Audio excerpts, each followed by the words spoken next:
additives in our food supply. Some are good, like supplementing foods with vitamin B12, for example. Others you have to weigh the risks and benefits, like the nitrites in processed meats. Yes, they may increase your risk of cancer, but as preservatives, they decrease your risk of dying from botulism. Then there are additives used for purely cosmetic purposes, like food dyes, used to provide color to colorless and fun foods.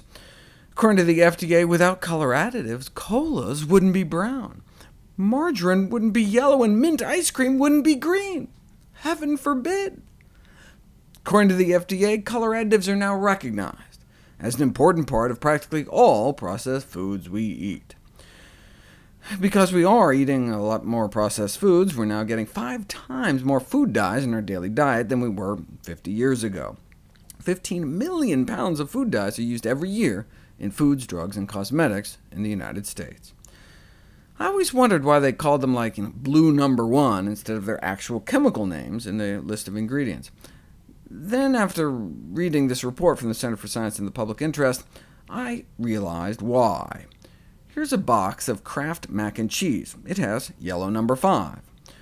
Do you think people would be as likely to buy this product if instead of quote-unquote yellow number 5, it said this instead on the label? This list of approved colors used to be longer, but different dyes keep getting banned, including violet number 1, which ironically was the color used in the U.S. Department of Agriculture's meat inspection stamp, so they may have been actually further cancering up the meat. Years ago, I featured this landmark study, a randomized, double-blind, placebo-controlled food challenge, published in perhaps the most prestigious medical journal in the world, showing artificial colors increased inattentiveness, impulsivity, and hyperactivity among young children. So what happened?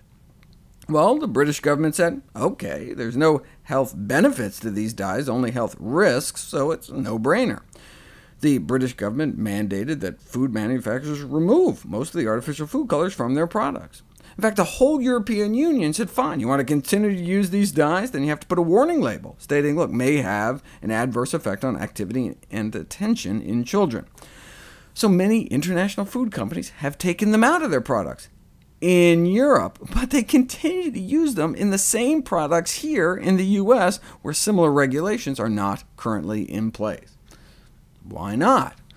The FDA put together a committee that looked at that same landmark study and conceded that the food additives may have resulted in changes in behavior, but the type of treatment effects reported in the study, even though the investigators referred to increases in levels of hyperactivity, were not the disruptive excessive hyperactivity behaviors of ADHD, but more likely the type of overactivity exhibited occasionally by the general population of preschool and school-aged children. To which a distinguished toxicologist responded, look, low-level lead exposure may only shave off a few IQ points off of kids, but just because they'd still fall within the normal range doesn't mean it's OK to expose kids to it. In fact, now looking back, the lead and leaded gas may have been causing brain cancer and even urban violence. The aggravated assault rate in cities around the U.S. seemed to follow the lead levels in the air pretty closely. Anyways, CSPI continues to call on the FDA to ban food dyes and for food companies to voluntarily stop using them. Good luck with that.